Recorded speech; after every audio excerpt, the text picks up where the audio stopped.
Salutare toată lumea și bine v-am găsit la un nou videoclip. Eu sunt DarkGamer98 și astăzi vreau să vă arăt cum să vă descărcați Subway Surf cu hack. Ok, deci e destul de simplu.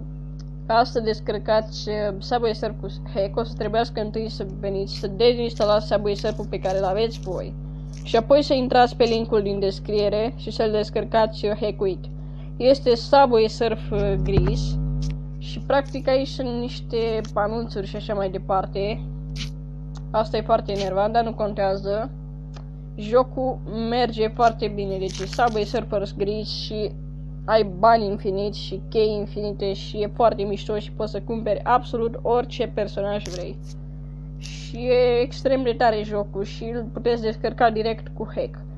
În episodul viitor am să vă arăt cum să faceți hack la Shadow Fight 2, deci am să vă arăt de unde luați cu hack 100%. Jocurile sunt direct hackuite, nu trebuie să le hackuiți voi, n-are nicio treabă.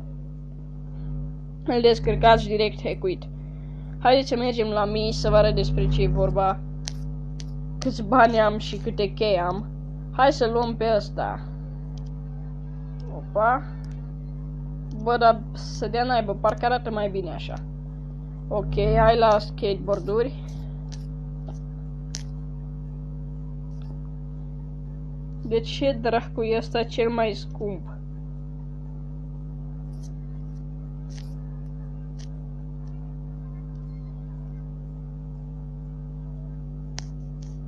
Nu, bă, deci așa, ăsta al meu.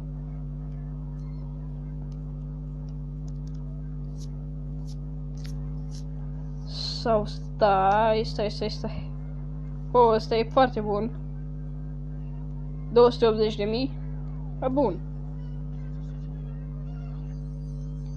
Aici avem caracterele și avem bani și chei infinite, deci e foarte, foarte mișto.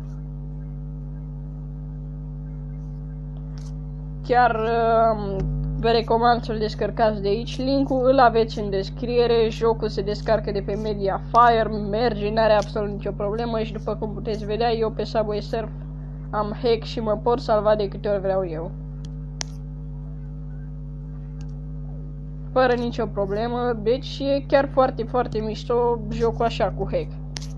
Și da, dacă mai vreți să fac hack-uri pentru alte jocuri sau să vă pun link în descriere către hack-uri, să-mi scrieți în secțiunea de comentarii.